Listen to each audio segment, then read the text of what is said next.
하나님의 말씀은 출애굽기 24장 9절에서 11절의 말씀입니다.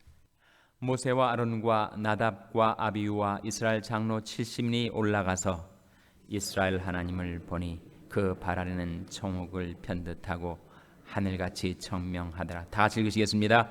하나님이 이스라엘의 존귀한 자들에게 손을 대지 아니하셨고 그들은 하나님을 보고 먹고 마셨더라. 아멘. 할렐루야. 서로의 평강의 복을 교환하는 마음으로 샬롬 인사 나누시기 바랍니다. 샬롬. 샬롬. 월요일 새벽 기도에 잘 나오셨습니다. 오늘 본 말씀에 보면은 하나님의 백성들이 하나님을 배움는 장면이 나타나고 있습니다. 누가 하나님을 배우러 올라갔는가? 9절에 보시면 모세와 아론과 나답과 아비후와 이스라엘 장로 70인이 올라가서 이들 중에서 나답과 아비후는 누구죠? 나답과 아비후는 누굽니까? 나답과 아비후는 아론의 아들들입니다. 아론에게는 네 아들이 있었는데 첫째 아들이 나답이고 둘째 아들이 아비후입니다. 셋째 아들, 넷째 아들이 나중에 나오는데 셋째 아들이 엘리아살이고 넷째 아들이 이다말인데 이제 첫째, 둘째 아들과 함께 아론 그리고 모세 그리고 이스라엘 장로 70인이 하나님을 뵈러 올라갑니다. 10절 말씀해 보시면 10절 같이 읽겠습니다. 시작. 이스라엘 하나님을 보니 그 발 아래는 청옥을 편듯하고 하늘같이 청명하더라. 이스라엘 하나님을 보니라고 말씀하고 있죠. 근데 하나님을 배웠다는 겁니다. 근데 그 하나님이 영광이 어떻게 드러났는가 하면 그 발에는 청옥을 편듯하였다. 청옥. 보석 중에서 청옥이 상징하는 두 가지 의미가 있습니다.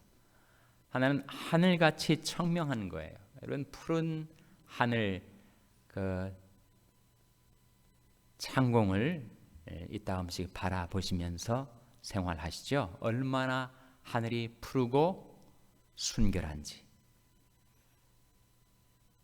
그래서 이 보석 중에 청옥이 의미하는 첫 번째 의미는 거룩이란 말입니다. 거룩. 하나님은 거룩하신 분,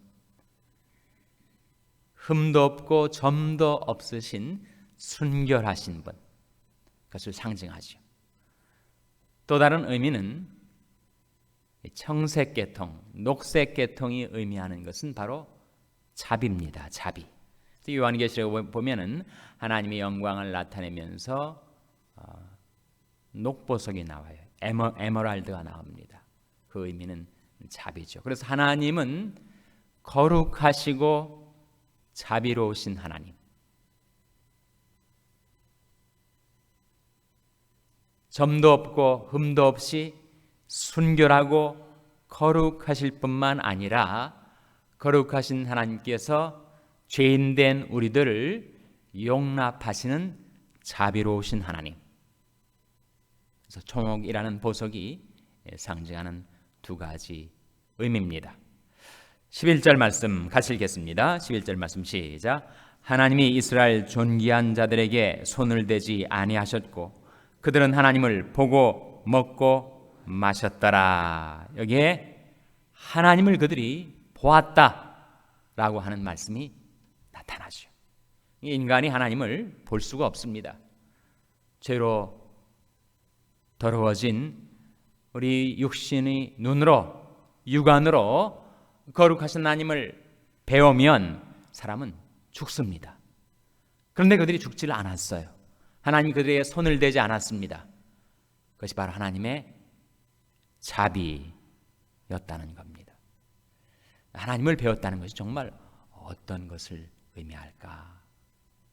하나님의 얼굴을 배웠다는 거죠. 하나님의 인격을 배웠다는 것입니다.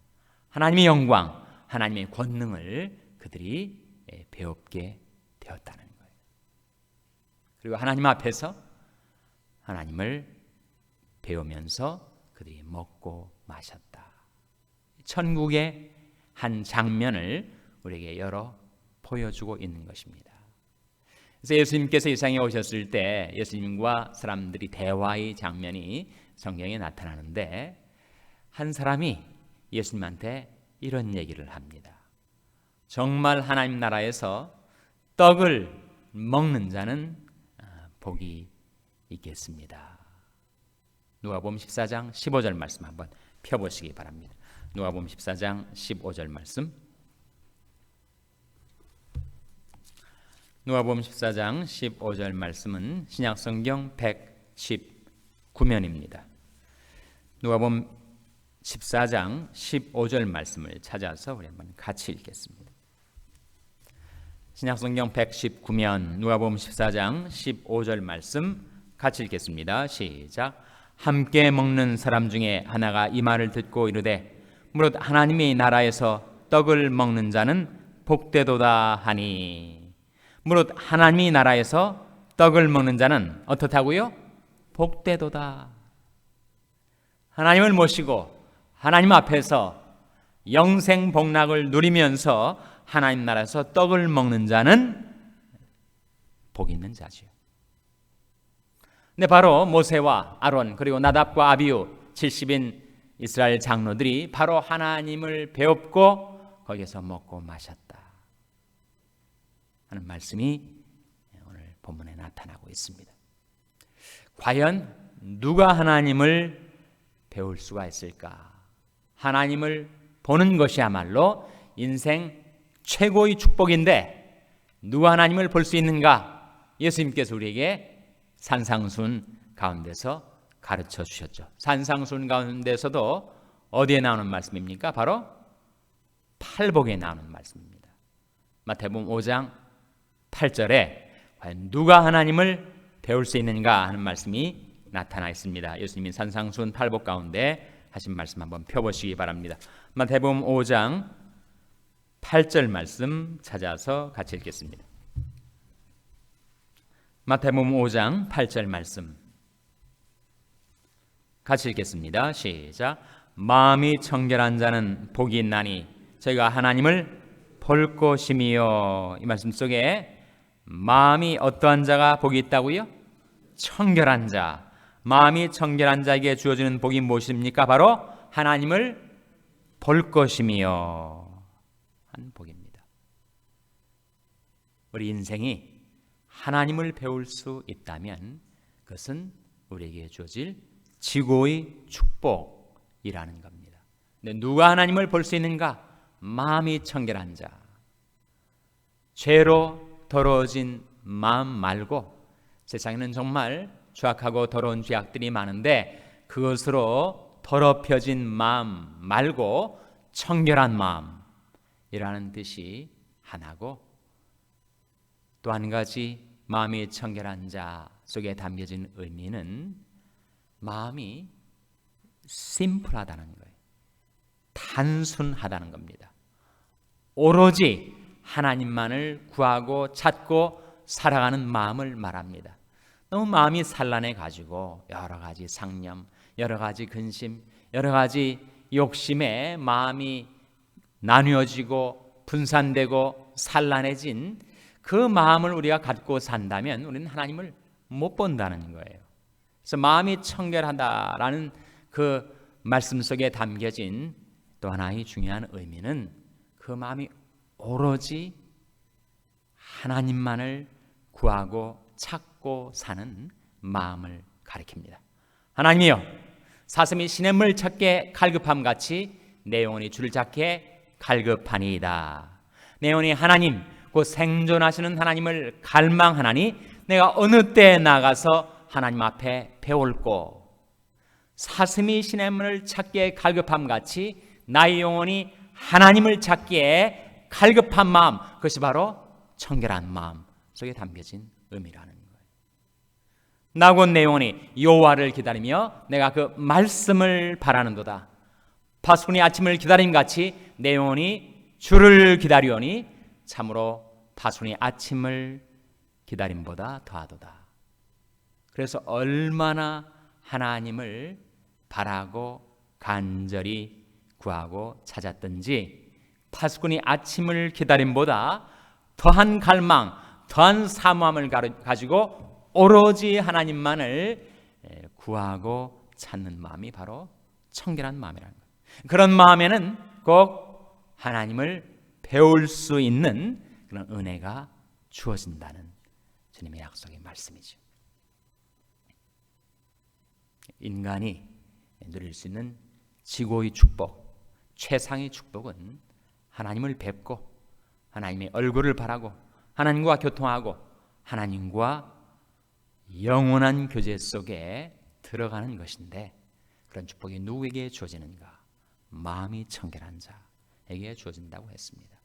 그래서 다윗은 자신이 인생에 많은 경험들을 했지만 정말 쓰디쓴 경험도 하고, 그리고 즐겁고 영광스러운 경험도 했지만 자기 평생의 소원은 이것이다, 이것이 나의 평생의 제목이다 라고 고백하는 대목이 시편 17편 15절에 나타나 있습니다. 한번 찾아보시기 바랍니다. 시편 17편 15절 말씀 우리 찾아서 같이 읽겠습니다.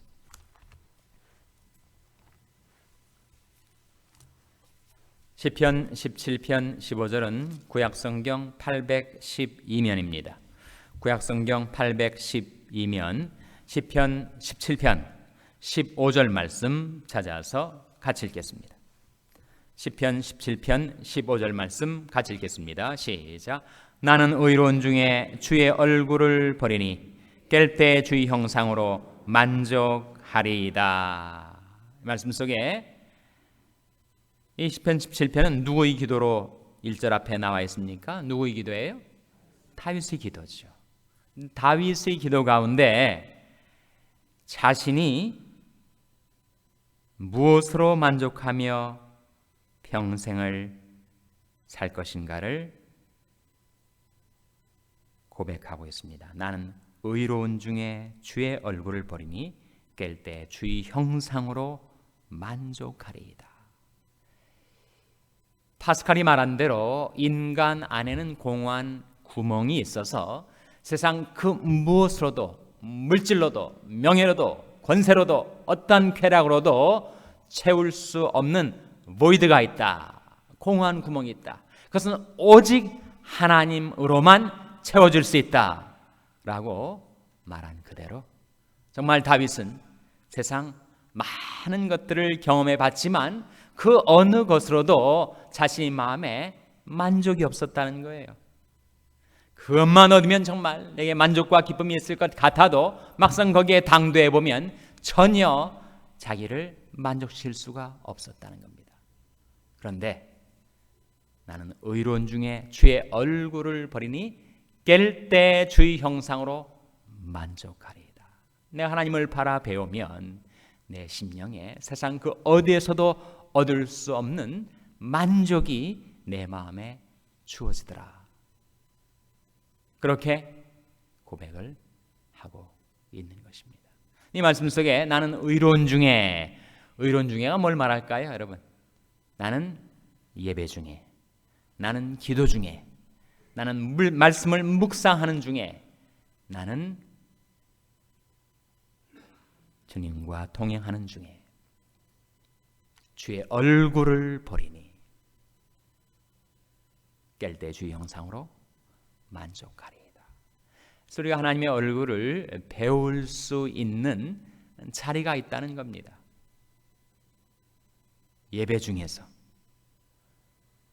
기도 중에서, 말씀을 묵상하는 중에서, 주님과 동행하는 삶 중에서 우리는 주의 얼굴을 바라 배울 수가 있고, 그때 하나님께서는 우리 마음에 진정한 만족을 주신다 하는 말씀이죠. 그래서 우리가 어떻게 살아야겠습니까? 우리가 이렇게 살아야 합니다. 시편 105편 4절 말씀 찾아서 우리 다 같이 읽으시겠습니다. 시편 105편 4절 말씀 찾아서 우리 다 같이 읽겠습니다. 시편 105편은 구약성경 878면입니다. 구약성경 878면 시편 105편 4절 말씀 찾아서 같이 읽겠습니다. 구약성경 878면 시편 105편 4절 말씀 같이 읽겠습니다. 시작. 여호와와 그 능력을 구할지어다. 그 얼굴을 항상 구할지어다. 우리가 이렇게 살아가야 한다는 거죠. 예배당 안에서뿐만 아니라 예배당 밖에서도, 교회 안에서뿐만 아니라 가정에서도, 직장에서도, 세상에서도 우리가 구할 것은 여호와와 그 능력을 구하며 사는 삶, 그 얼굴을 항상 구하며 사는 사람에게는 하나님께서 은총과 복을 베풀어 주셔서 그로 하여금 하나님을 배울 수 있게 해 주신다. 그야말로 인간이 받아들일 수 있는 지고의 축복이다라고 하는 사실을 말씀을 우리에게 일깨워주고 있습니다. 하나님께서 은혜로 오늘 하루의 삶을 우리에게 열어주셨는데, 우리가 교회에 있을 때든 가정에 있을 때든 직장에 있을 때든 세상 그 어디로 행하든 간에 하나님을 구하고 하나님의 능력을 구하고 하나님의 얼굴을 항상 구하며 살아가는 저와 여러분 될 수 있기를 주님의 이름으로 축원합니다. 기도하시겠습니다. 오늘 말씀을 기억하며 하나님, 저희들이 하나님을